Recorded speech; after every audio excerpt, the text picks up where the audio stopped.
Rocío. Voy a compartir con ustedes parte de mi proyecto de investigación doctoral de la Facultad de Artes de la Universidad Nacional de La Plata, que tiene que ver con el horno de barro como un dispositivo que está vinculado a los contextos artísticos, relacionado directamente con su utilidad para hornear pan, cocinar pan, y también como mojón de resistencia. Una imagen superviviente porque uno lo puede rastrear en el tiempo, en la historia. Su origen data más de 5.000 años y vamos a ver en estas formas que tanto los ceramistas que han fabricado los hornos y los cocineros que lo utilizan conservan formas comunes. La cerámica se horneó en primer lugar en el piso con piedras para acumular calor. De hecho, el concepto de horno tiene que ver con un dispositivo, un objeto que acumule calor y tanto el ceramista como el cocinero puedan controlarlo. Hay una relación entre el tiempo y la temperatura y los materiales con que está hecho este horno. Entonces esta forma de cocinar, en este caso son churrascos de llama del norte argentino, de la provincia de Jujuy, sobre piedras calientes. Nos dan información sobre los pasos previos a la construcción propiamente dicha de los hornos. Como les decía, hay una relación directa entre la forma de cocinar el alimento y la cerámica, ¿sí? Actualmente en el Chaco, en las comunidades tobas, hay ceramistas que hornean a fuego abierto, a cielo abierto, y estas cerámicas resultan muy frágiles por la poca temperatura que alcanzan. Luego los ceramistas han hecho pozos y al estar enterradas las cerámicas conservan y acumulan más calor. Hay una forma de cocinar en la Patagonia Argentina que es el curanto. Entonces hay una relación directa entre la forma de cocinar la cerámica y el alimento. El horno de forma de concha marina es mexicano y sirve el resguardo, esta capa que tiene, está como una coraza, como justamente su nombre lo indica, de concha, sirve para protegerlo del viento y evitar así la rotura de las piezas. Posteriormente el hombre se da cuenta que tratando de cerrar estas versiones de horneadas previas, logran una mejor distribución del calor, una mejor acumulación del calor. Y con esto elevar la temperatura de horneado y la calidad de las piezas. Estamos viendo, como en esta sucesión, en esta imagen, como de cielo abierto, fuego abierto, pozo, el horno de barro se va constituyendo, va adquiriendo formas más estructuradas.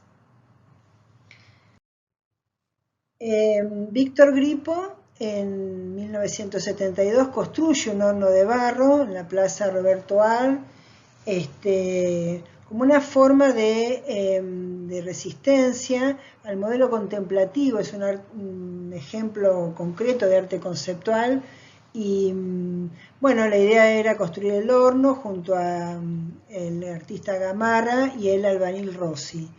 Ellos construyen el horno en la plaza en Buenos Aires, en la Plaza Roberto Ar, como ya dije, y el día siguiente la policía destruye el horno, no quedan vestigios, solamente las fotografías. Lo más importante era cocinar, dar de comer, distribuir el alimento entre los paseantes. Y vemos otro ejemplo, en este caso Emilio Villafañe y de Buenos Aires, de Avellaneda, y de Luis Pardini en Banfield. Ellos construyen en Entre Ríos, en la localidad de Concordia, en el sexto encuentro nacional de ceramistas, construyen un horno de pan. Emilio lo presenta cuando se expone en los talleres, se presenta como justamente un horno de pan para cocinar en el encuentro, que quede en el encuentro. Para esa oportunidad se cocinaron colitas de cuadril que Emilio cumplió años y bueno, compartió con los ceramistas y los compañeros. En la foto de la derecha vemos cómo los participantes están pisando una mezcla de arcilla y pastón para luego utilizarlo en la construcción del horno. En la foto de la izquierda, Emilio está midiendo con un hilo a la forma rural, con la forma cotidiana de medir el diámetro en la construcción del horno. Y por último, en este caso en las construcciones, Carlos Godoy, esto corresponde a la Bienal Sur, construyen en San Juan, en la casa natal de Sarmiento, otro horno de pan que también, como vemos en la foto de la derecha, en la imagen de la derecha, distribuye y comparten. Entonces, podemos ver que en tanto en la construcción, o sea, el horno de pan es un dispositivo, un horno de barro por el material con que está hecho y de pan por el producto obtenido. Si bien es un objeto que uno lo relaciona a los contextos rurales, presentado en un contexto artístico, corre totalmente el eje y pasa de ser un objeto contemplativo, de mera cocción del alimento, a un mojón de tipo revolucionario en cuanto a que distribuye el alimento, da de comer. Y por otro lado, en la construcción misma, en lo formal, no solamente en el contenido del producto, de lo que produce el horno, que es el alimento cocido para ser distribuido, sino en lo formal. ¿Qué quiere decir? Que las imágenes supervivientes atraviesan el tiempo, las podemos recuperar, las podemos rastrear, ¿sí? Y vemos que hay una proyección a futuros hornos de barro. Entonces el manejo del fuego, las formas de las horneadas, las formas de estos tipos de horneadas se sostienen en el tiempo y América, tanto en Paraguay, que se llama Patacuá, el horno de barro, corazón de fuego, los guaraníes también conservaban el fuego en las vasijas. Entonces podemos atravesar en los tiempos y en el espacio estas formas de hornear cerámica y alimento. Hay como una relación indivisible entre estas dos prácticas. Para cerrar, quiero hacer un llamado de atención a las instituciones educativas que muchas veces omiten este tipo de construcciones. Y nosotros cuando hacemos las horneadas, los ceramistas, escuchamos estas preguntas de si es posible hornear cerámica en un horno de barro. Yo dispongo en mi casa, tengo un horno de barro, si podría hornear. Entonces, desde lo artístico, la cuestión del extrañamiento de cómo un horno de barro en un contexto artístico, pero por otro lado, en un contexto cotidiano, en el fondo de una casa, también está esta pregunta. Entonces, unir estas dos historias, lo cotidiano y el extrañamiento, como algo posible, y el dispositivo horno de barro o de pan lo resuelve. Bueno, con esto de alguna manera comparto uno de los temas de investigación. Muchísimas gracias.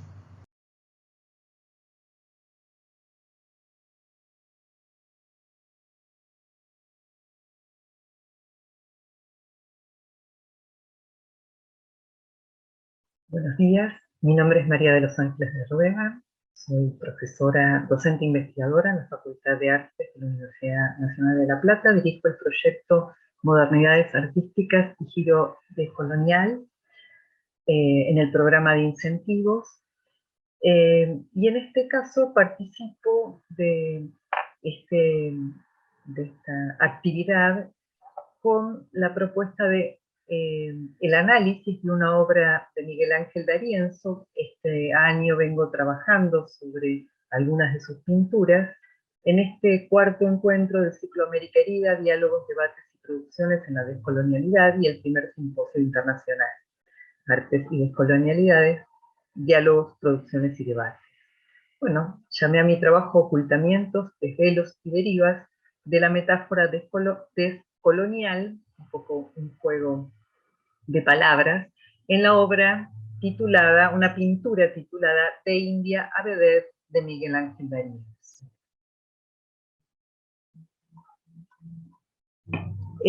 A manera de síntesis, que vamos a ir desglosando, en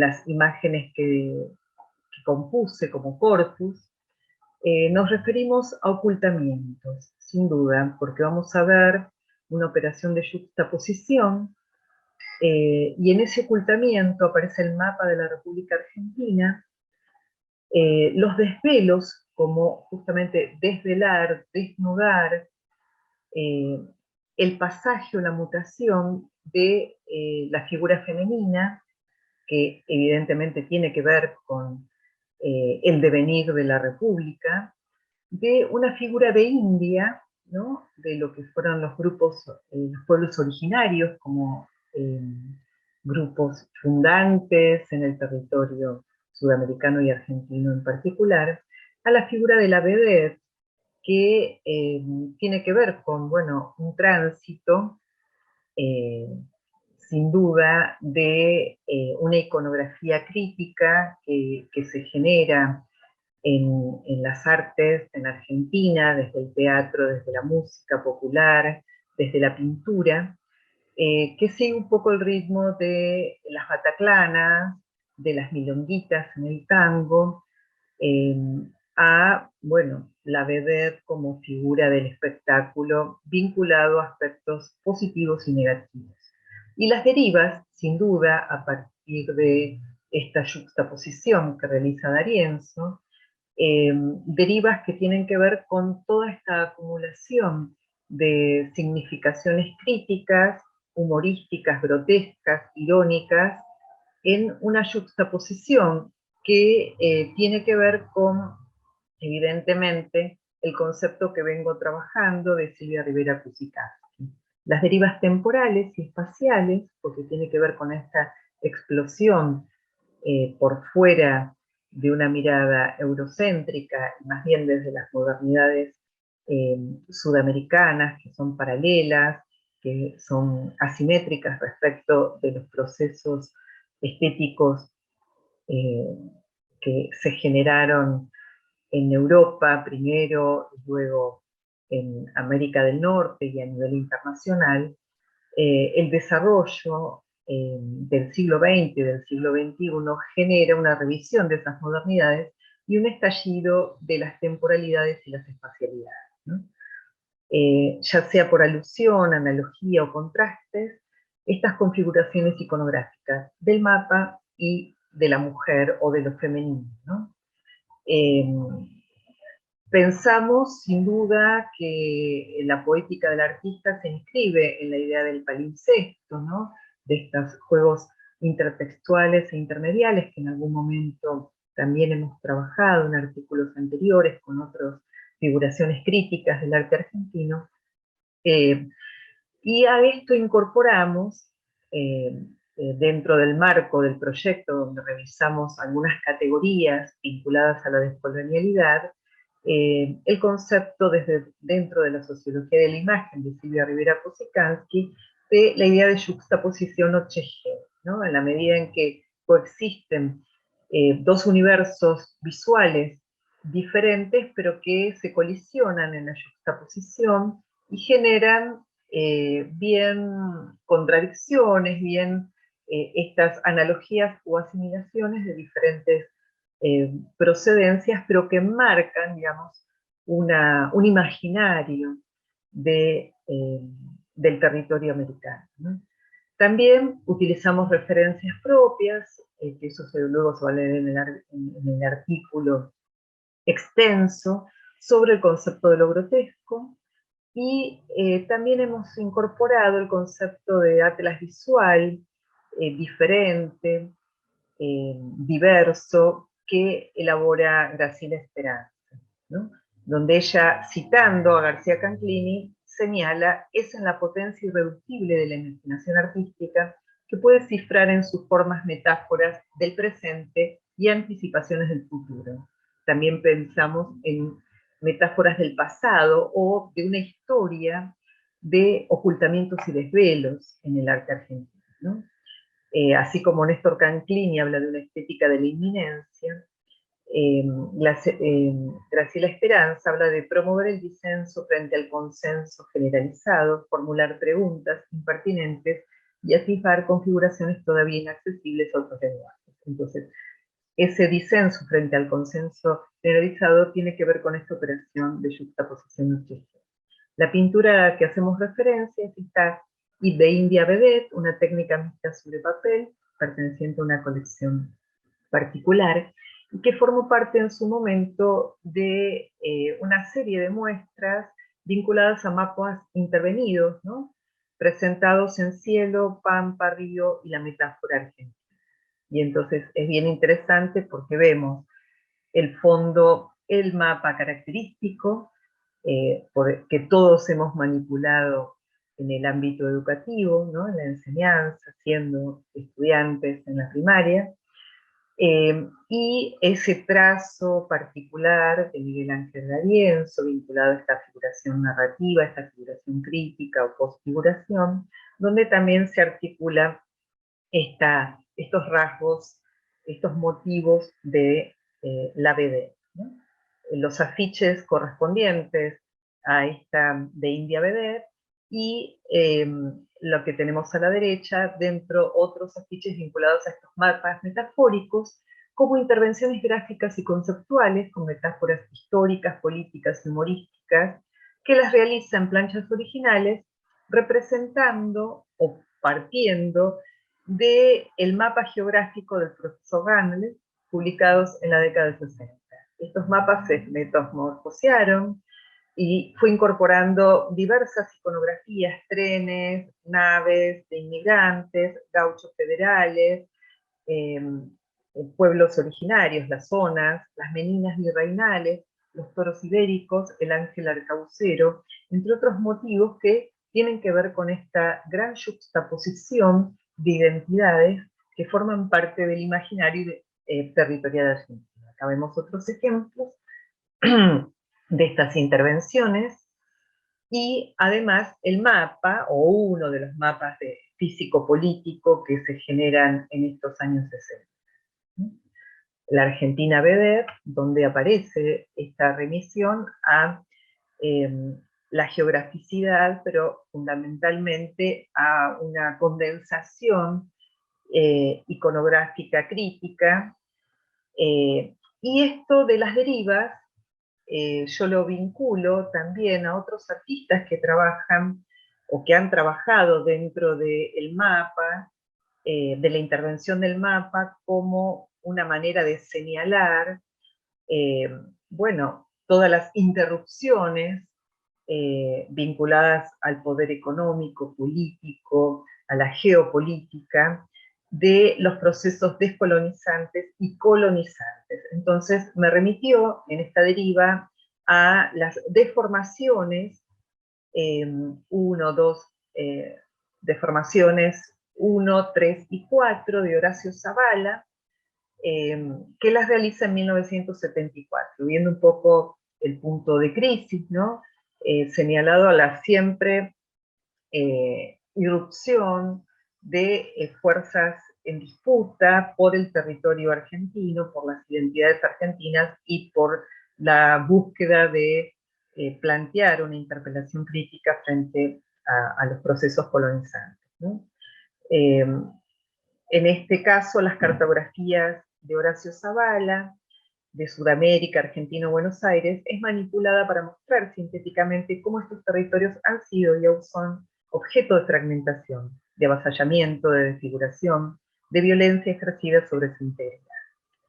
También en estas yuxtaposiciones y en estas derivas de ocultamiento y desvelo, como decía al comienzo, en la síntesis, me lleva de India Vedette a pensar la iconografía crítica en el caso de la cultura visual y de las artes visuales vinculadas al imaginario popular de las letras del tango y del teatro a algunas intervenciones como plásticas, como la de Facio Ebecker, Calle Corrientes, donde concretamente hace aparecer en un primer plano hiperbolizado para representar, digamos, esta idea de ciudad contrastada, grotesca, la vedette o el bataclanismo de la noche, de la industria, de las industrias culturales, frente a la pobreza, frente a la miseria, de esos ojos que miran aquello a lo cual no pueden acceder. En esa misma línea de las variantes de lo femenino que transita la oscuridad, que transita la prostitución, que transita, digamos, los despojos de la sociedad industrial capitalista y las asimetrías. Ese devenir crítico se ve también en la historia de Emma, la breve historia de Emma, de 1935, que lo realizan en monocopias, ¿no? Donde, como señala la investigadora Adriana Lauría, mientras Emma es el producto de la presentación casi positivista del conflicto social. Sin duda, la modernidad crea también su contracara y, bueno, también funciona como una metáfora de la Argentina que está endeudada permanentemente en esa historia de la modernidad, ¿sí? Y que tiene que ofrecer su cuerpo o sus productos de la riqueza del suelo argentino para poder equilibrar algo de esa colonialidad imperante. En una línea de esa iconografía crítica, bueno, de los pueblos originarios, de la mujer de los pueblos originarios, de esta metáfora de la Argentina colonizada, pasando a las milonguitas, pasando a la bataclana, pasando a la vedette, tenemos justamente antes de Miguel Ángel D'Arienzo las bataclanas y la serie de Ramona de Antonio Berni, que en los 60, bueno, empieza a realizar estos silo collage y luego instalaciones y pinturas vinculado a este personaje de trabajo, pero que está inmerso en el torbellino de la gran ciudad y vinculada a las milonguitas. Es un personaje tironeado que vive distintas situaciones, desde ser obrera, costurera y prostituta, ¿no? Como la costurerita que da al mal paso, Ramona, de milonguita al tango, a la inocencia, pasa al cabaret, a la flor de la noche, pero en particular Ramona, ya a partir de la década de 60, no tiene ese destino fatal, sino que más bien se va liberando, ¿no? Ese ser femenino y asumiendo su propia perplejidad, poniendo a una heroína en situación de estar de alguna forma acomodada de las circunstancias y en la medida de lo posible disfrutando de ciertos momentos de ventaja de su oficio. A diferencia de Emma, Ramona es una mujer fuerte, explotada, marginada, pero capaz de poner en evidencia la trama de poder que torna posible su situación. Bueno, esta es una interpretación que hace Andrea Yunta en Ramona vive su vida, que un poco tiene que ver con las marchas de los procesos de empoderamiento feministas y de lo femenino, pero también con la marcha de estos vaivenes de la República Argentina en una etapa también de desarrollismo en la década del 60, donde hay hay un imaginario positivo de asumir las contradicciones, asumir de alguna manera estos devenires para generar alternativas a esta dicotomía liberación o dependencia, colonialidad o decolonialidad. Finalmente la descolonización se sigue pensando como una apuesta a través de la figuración crítica en términos de la ironización, en términos de lo grotesco, y también remite en esta deriva, en esta serie que construyo, a la representación de la mujer originaria, ¿no? Y a cierto corrimiento colonialista que se inscribe de todas maneras en procesos nacionalistas, como puede ser La cautiva de Correa Morales, o estos cuerpos dóciles que críticamente analiza Carlos Mazota en las fotografías etnográficas y las primeras postales argentinas, donde, bueno, se menciona en esta idea de fotografiar indios, entre comillas, y exhibirlos, el proceso de exotización del cuerpo femenino, de la disponibilidad de los cuerpos y de una erotización que se piensa frente a las otredades, ¿no? Entonces, todos estos universos simbólicos que pongo a jugar a partir de lo que la pintura de India a Vedder sugiere, tienen que ver en términos procedimentales con una operación de juxtaposición o de chejé, que además es una operación iconológica crítica, simbólica, que me permite enlazar estas derivas en las que siempre está funcionando esta oscilación de lo que se oculta y lo que se desvela, bueno, en clave, para el caso de Miguel Ángel D'Arienzo, grotesco, irónico. Vamos a finalizar. Muchas gracias por escuchar y participaremos con los comentarios.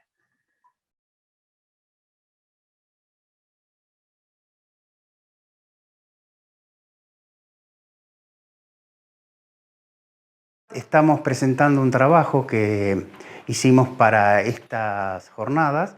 El trabajo se llama El eje invisible.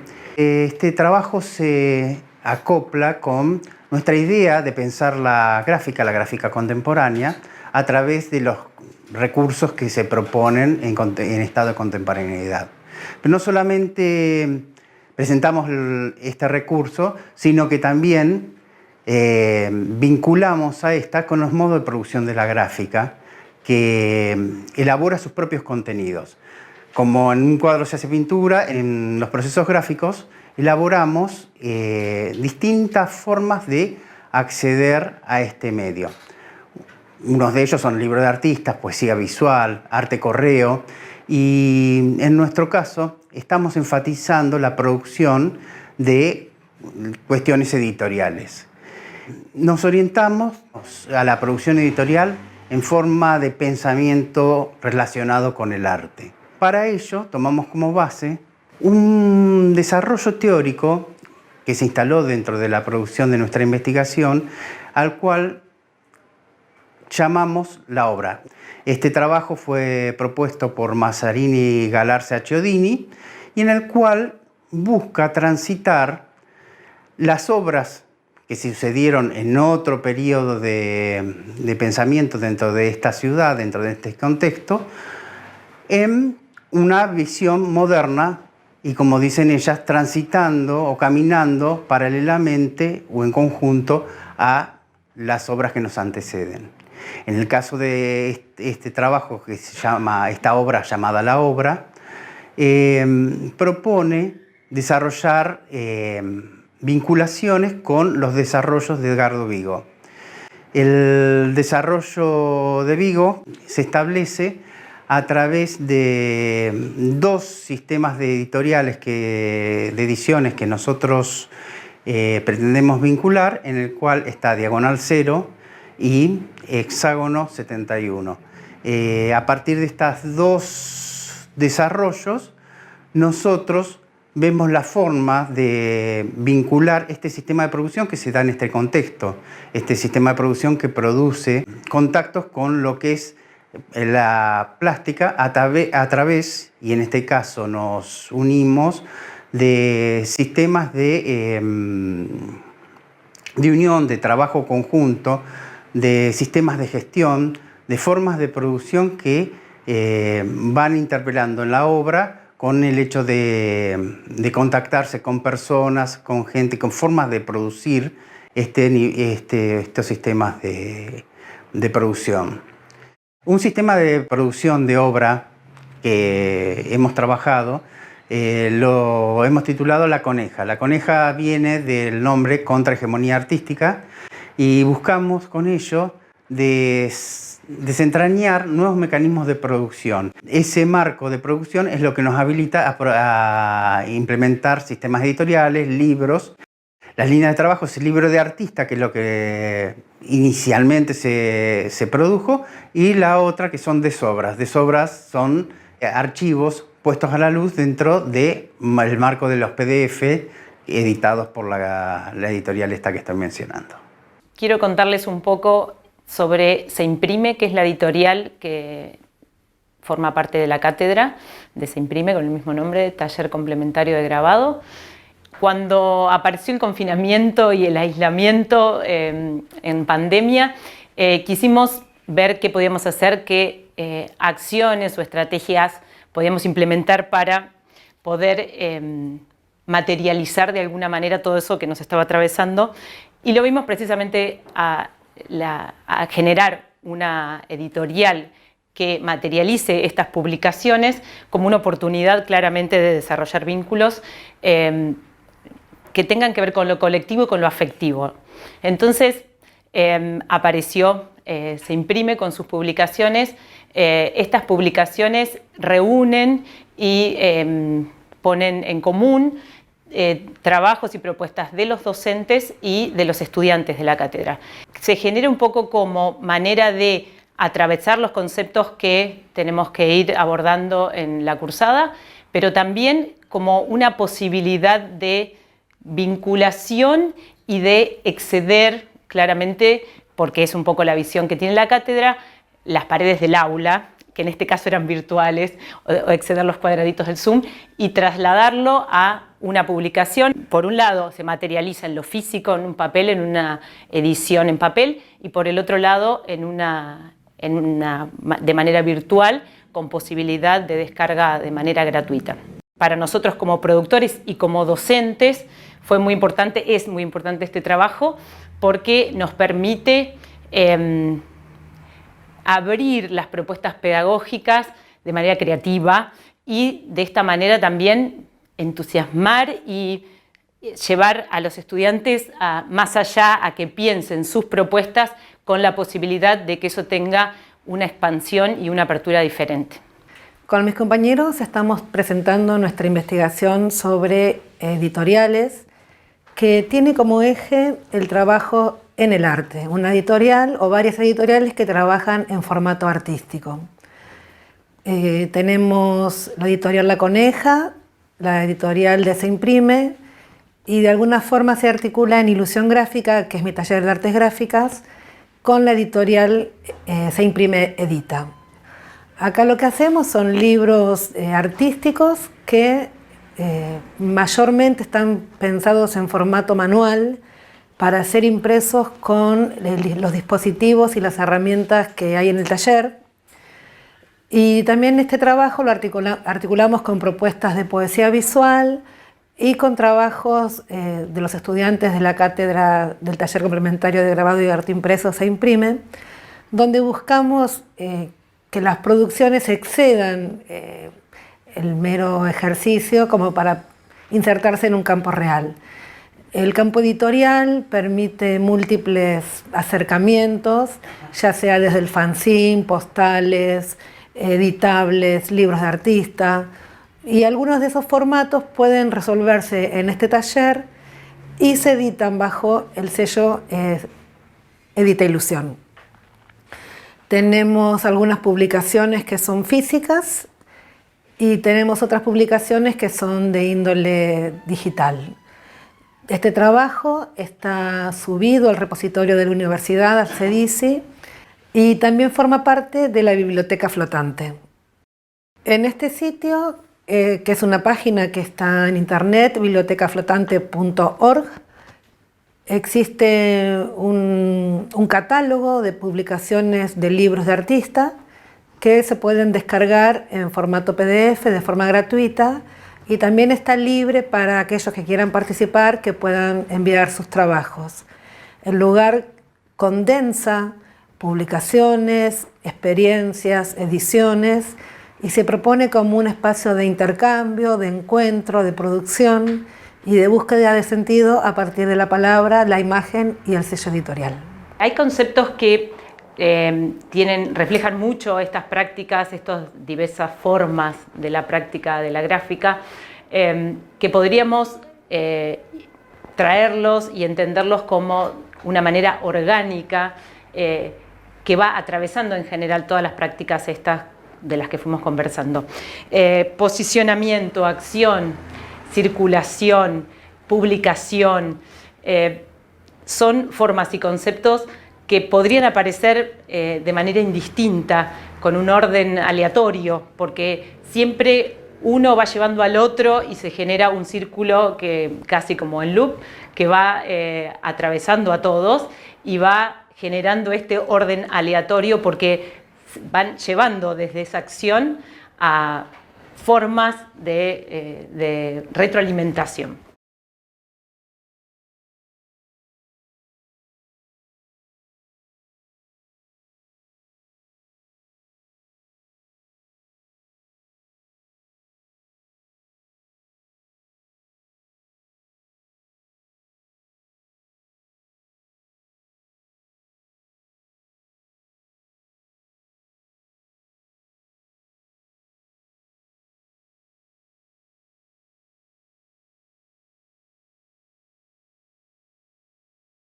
El fenómeno meme representa un género discursivo de amplia cotidianeidad, desarrolla una complicidad masiva y códigos globales.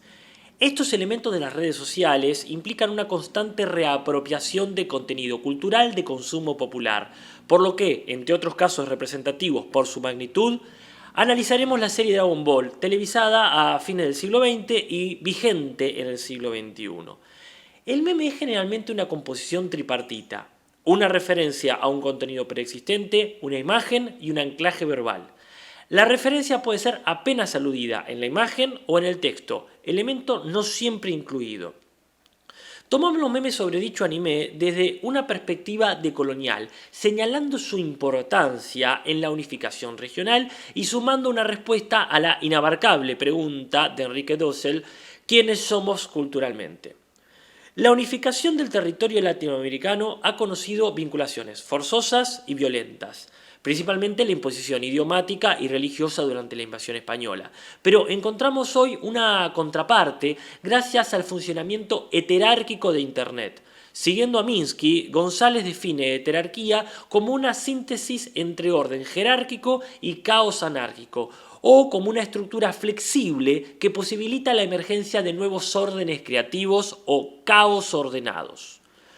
Una operación lingüística como la actuación de doblaje sería un elemento que desjerarquiza la imposición idiomática eurocentrista. No vemos el doblaje como una adaptación, sino como un elemento indivisible del referente cultural que nutre el meme. En el mundo hispanoamericano, Dragon Ball se asocia íntimamente a su versión en castellano regional, es decir, con doblaje latino. Tal vez la creación de Akira Toriyama perpetúa otras jerarquías dominantes, es, al fin y al cabo, producto de una cultura imperialista. Sin embargo, así y todo, las interpretaciones mexicanas trascienden al producto en sí. Más allá de los capítulos, las palabras persisten en memes y videos virales. Para toda una generación latinoamericana, y quizás las siguientes, esta obra nos habla en nuestra lengua, relegando cualquier otra región. La serie presenta casos donde los diálogos, más que diferir, divergen del texto original, creando momentos o frases que se han vuelto icónicas para y por los internautas. Pero además de las divergencias propuestas por los actores de doblaje, las redes sociales perpetúan la apropiación del material, resignificando lo consumido al crear este contenido viral que llamamos memes. A diferencia de las mencionadas imposiciones, como la religión, que buscaban unificar los territorios recién conquistados, la memificación no se basa en recordar y reproducir de memoria textos o situaciones, ni en un sincretismo eventual con otras realidades, sino en mutar constantemente el material heredado. Quizás en una etapa anterior, a principios del siglo XXI, la jerarquía entre conocedores de la serie reproducía el sistema dogmático de una religión, cuando memorizar frases y datos generaba mayor estatus. Pero en esta época la capacidad de intervención del material y la creatividad para resignificarlo son tanto o más importantes. Y es uno de los elementos que sustenta nuestra visión heterárquica. Según Castro Gómez y Grofogel, las heterarquías son estructuras complejas en las que no existe un nivel básico que gobierna sobre los demás, sino que todos los niveles ejercen algún grado de influencia mutua en diferentes aspectos particulares. En nuestro objeto de estudio, este proceso comienza al destacar la frase de alguna escena, por sus palabras o su entonación. Se han vuelto icónicos, entre muchos otros, estos 7 casos. ¡Ya basta, Freezer! En ese momento, Cell sintió el verdadero terror. No voy a permitir que nos duermas otra vez, viejo asqueroso. Estos 3 primeros ejemplos coinciden en la importancia del tono que le imprimen sus actores. La interpretación en sí vuelve atractiva a las frases, que podrían pasar desapercibidas. Este material es la base de la heterarquía virtual, que cualquier internauta puede resignificar con un mínimo de recursos o herramientas. El estatus en este sistema se basa en el ingenio para reconocer situaciones de la vida cotidiana a las que aplicar tales frases.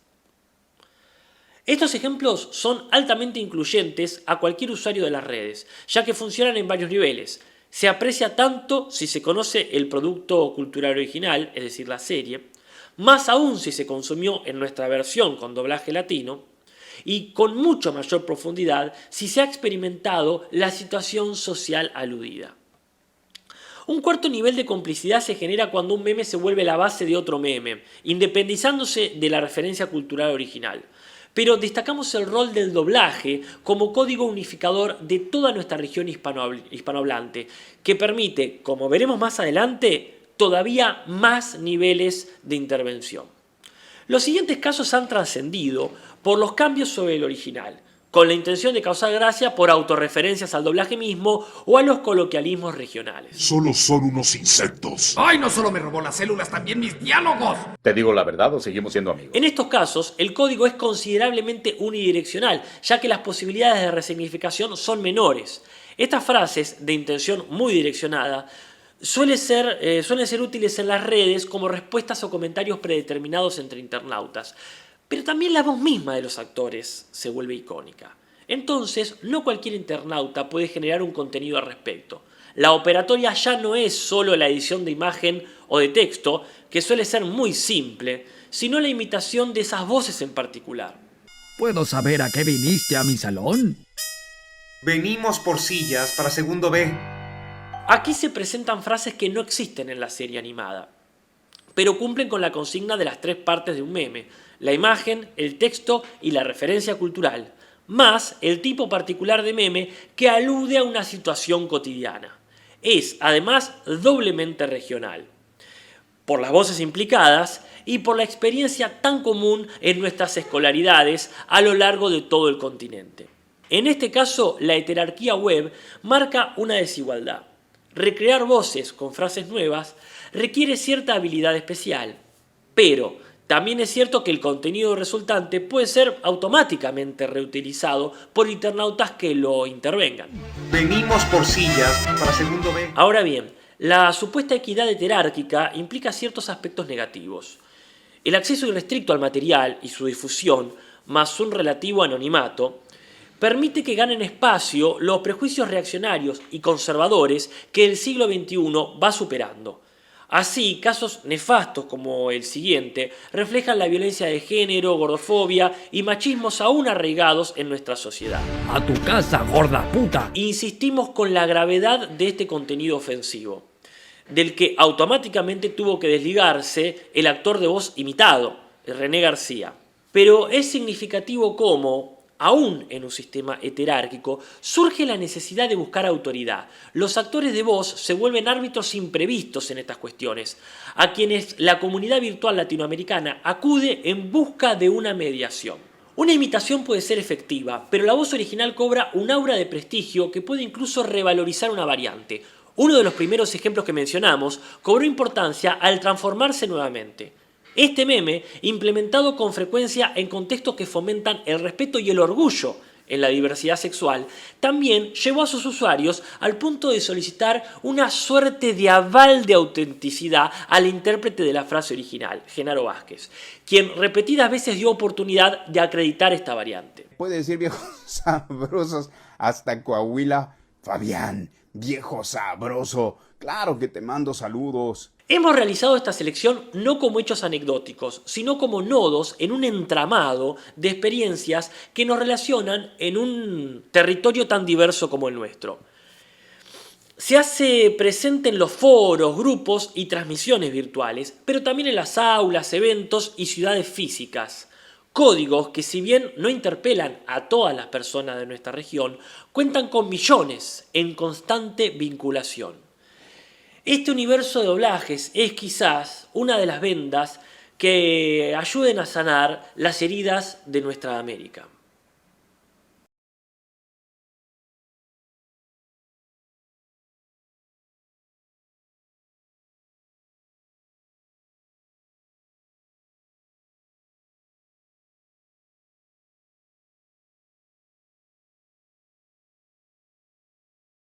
Bienvenidos.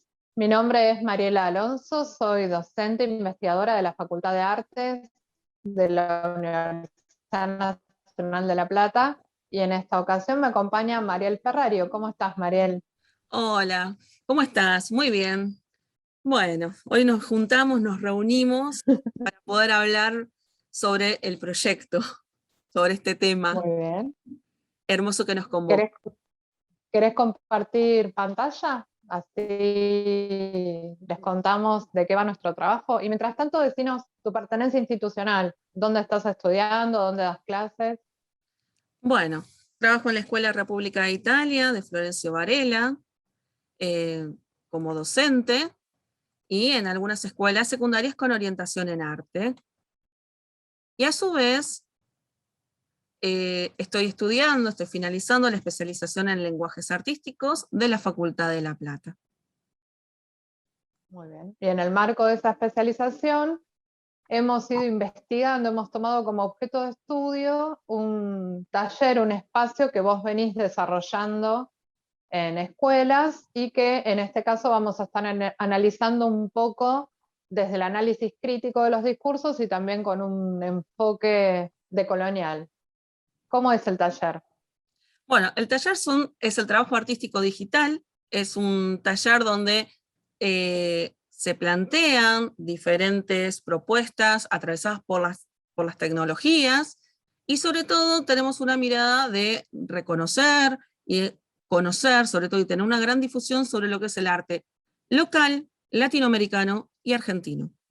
Entonces, sobre todo por el tema de la difusión de los objetos artísticos y que los chicos se apropien de estos objetos, que los conozcan, los puedan trabajar, aprender, conocer sobre todo, y vamos a tomar dos ejes particulares que en unos segunditos vamos a hablar sobre ellos, pero que vienen de otros lados. El TAD, bueno, como recién estábamos hablando, que es un trabajo de investigación del ámbito escolar, se inicia en el 2016 y actualmente se sigue desarrollando, sobre todo en lo que es la localidad de Florencio Varela, Berazategui, de la provincia de Buenos Aires, Argentina. Vamos a ver si sale.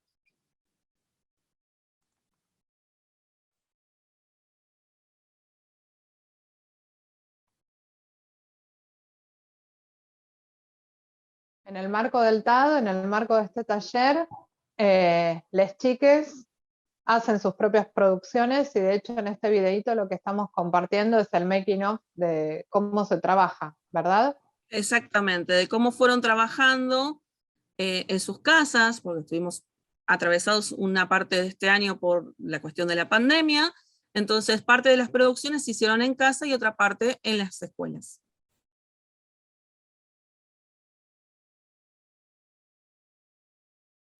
Sobre todo con colaboración de las familias, toda la gente que está involucrada en los hogares participa de estas propuestas, o sea, no es solamente los estudiantes que son los productores, sino que también participa la comunidad hogareña. Entonces estos son los momentos. Lo interesante, vos decías que esto se desarrolla en las escuelas de Varela, de Berazategui, Sí. Digamos, la propuesta, lo que tiene de valioso, siempre me pareció así, es que vos lográs integrar con un contenido muy puntual, a partir de transformar la mirada acerca de los contenidos obligatorios en el aula, lográs transformar tu vínculo también con el territorio, tu vínculo con la comunidad más inmediata, que siempre que nosotros hablamos de descolonialidad, especialmente en este simposio, es una de las propuestas que hacemos, ¿no? Empezar a pensar que no hay grandes historias, grandes relatos, que no hace falta que haya un centro y que todos los demás seamos la periferia, sino que lo que necesitamos es revincularnos con nuestras comunidades inmediatas, recuperar la memoria, recuperar el vínculo con la gente y a su vez reterritorializar nuestra región, es decir, recuperar el valor de cada una de estas experiencias particulares que en este caso a vos te permite rescatar el taller. Sí, aparte de esto, es el vínculo con nuestros estudiantes y es también esta cuestión de ellos se apropian de la obra, la viven, la recuerdan a posterior, la vivencian de otra forma como estudiantes. Y el atravesar este taller les da otra forma de mirar el mundo, básicamente. Bien. Vos decías, y es lo que aparece un poco en esta diapositiva, que trabajás con dos géneros, ¿no? Dentro de lo que es el dispositivo electrónico y multimedial. Sí, o sea, nosotros tomamos lo que son los diseños curriculares vigentes de la provincia de Buenos Aires, en lo que son las materias de lenguaje visual, arte o imagen y nuevos medios, que son las 3 materias que doy en distintas instituciones, y se toma como idea principal lo que es la idea de la cultura visual. Y a partir de este eje, que es la cultura visual, tomamos 2 conceptos, en este caso para mostrar, porque hay muchos más que desarrollamos durante lo que es el TAD, que es este taller, que en sí es la materia, es cómo ver la materia de otra forma, vivenciándola más, acercándonos a la comunidad, con estos 2 conceptos, el meme y el remake. Estas producciones que estamos viendo son todas realizadas por estudiantes, tanto del secundario como del terciario. Entonces, lo que vamos a ver de imágenes tiene que ver con la propuesta del 2020 y 2021. En este caso estamos viendo remakes, también con otros tipos de imágenes, atravesados quizás con el tema de la pandemia, o el simple hecho de poder hacer un nuevo relato, tomando como inspiración o citando a otra obra. El abordaje de las imágenes se realiza desde la semiótica, el hipertexto y la articulación de la imagen, la polifonía, la intertextualidad, la transposición, la alusión, la resignificación y la apropiación. Sobre todo que a veces parodiamos las obras visuales. Bueno, vamos a ir pasando algunas. Consideramos que las imágenes como producciones culturales en general se presentan en un campo ampliado de producción y circulación, y sobre todo de consumo, inserto en relaciones geopolíticas internacionales basadas en la asimetría cultural, heredadas de la colonia, a través de la modernidad. Matriz mediante, se mantiene vigente una mirada eurocentrista. La mayoría de nuestros estudiantes reconoce muchos objetos culturales europeos, pero no es así lo que pasa con todo lo que es arte latinoamericano, o en particular arte argentino, ni que hablar de lo que es regional, o sea, de lo que se produce en la provincia. Y lo que tiene de interesante es que lo que vos estás trabajando es el uso crítico de las redes sociales, ¿no? Como para que las chiques tomen conciencia de que somos productores en muchos casos de aquello que está circulando en las redes, y que por eso lo tenemos que hacer con conciencia, y que tenemos que estar muy atentos a ver qué es lo que estamos reposteando, qué es lo que estamos retransmitiendo, a quién le estamos dando voz a través de nuestro like, ¿no? Podemos hacer visibles muchas campañas muy interesantes como la de esta imagen que me parece una genialidad absoluta, siempre que la veo me encanta, y también podemos, sin darnos cuenta, a veces transmitir prejuicios, ¿no? Y visiones de mundo que no son nuestras, un poco lo que contás creo en la próxima diapositiva. Bien, las imágenes en general, los memes y remakes, son colonialismos impuestos por los sectores hegemónicos que intentan instalarnos opiniones, creencias y prejuicios, perjudicando a sectores mayoritarios, que muchas veces naturalizan esta visión de mundo.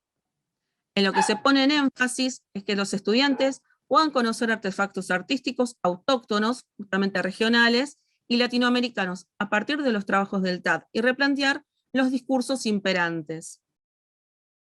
Lo interesante es otra vez lo que decimos, ¿no? Que no es cuestión simplemente de que te impongan esto de que te aprendas el arte argentino o el arte de tu región, sino que te sientas referenciado en aquello que estás aprendiendo en la escuela, ¿no? Que seas parte de aquello que conforma o que debería conformar también desde la resistencia a tu propia identidad. Bueno, acá también estamos hablando justamente temas que se abordaron a partir de lo que es el TAD. Trabajamos, bueno, desde la ESI, el cuidado del cuerpo, las cuestiones decoloniales, trabajamos las cuestiones vinculares de género, la cuestión de la diversidad, tanto cultural como diversidad sexual, o sea, tener libertad de poder decir, de poder opinar, de poder ser quien son, quién quieren ser.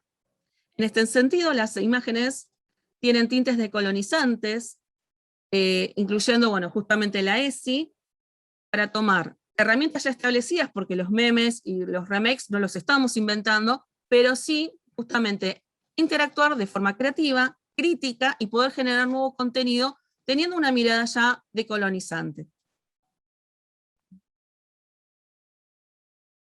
Acá también se me hace muy interesante en esta recreación, en este meme, digamos, que se genera a partir de Botero, algo que nosotros planteamos en este simposio y que está relacionado con el texto de María Lugones, ¿no? que habla mucho de la racialización y de la lucha, digamos, permanente que debe haber en contra de haber naturalizado una visión eurocéntrica de lo que es, lo voy a decir más claramente, haber naturalizado que la belleza existe y que si la belleza existe es eurocéntrica, ¿no? Sí, que solamente son bellos los cuerpos que responden a una cierta norma, que en general es heteronorma, y esto de que todo aquello que cae por fuera es prejuzgado, ¿no? Es racializado, es visto como un exotismo, es algo sobre lo que uno puede opinar. Sí, o sea, ese concepto de la belleza hegemónica, romperlo, justamente, que es uno de los ítems de la ESI. Entonces, la ESI, cuando nosotros estamos hablando, es educación sexual integral, para la gente que no conoce qué significa. Acá en lo que es Argentina, dentro de las materias, podemos articular con estos conceptos, y desde el arte, justamente podemos abordarlos con una forma muy interesante para poder producir contenido. Contenido crítico. Sí.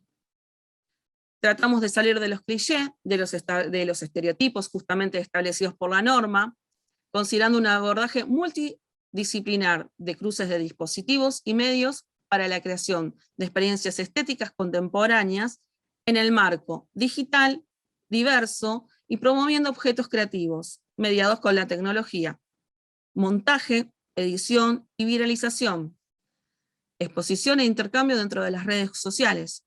Todo este tipo de productos, estos objetos, se visualizan, se viralizan dentro de distintas redes institucionales, que están tal vez en Facebook, Instagram, bueno, en algunas corporaciones. Pero justamente en esos lugares donde se normaliza poder ir viendo objetos decolonizantes, hace como un poco de ruido, y es interesante también para los estudiantes, cómo lo recepcionan, cómo interaccionan con los otros, y bueno. Por eso tenemos acá el Instagram, ¿no? Del taller, que todos aquellos que estén interesados pueden contactar, pueden ir a mirar las imágenes y los productos que hacen los alumnos, y además pueden interactuar con nosotras, que vamos a seguir investigando todos estos temas, ¿no? La idea es capacitar docentes, ir produciendo material también para que este tema aparezca en los contenidos obligatorios del nivel medio, de los niveles terciario y universitario. En fin, tenemos un largo camino, Ferrario, a recorrer. Bueno. Muchas gracias por todo.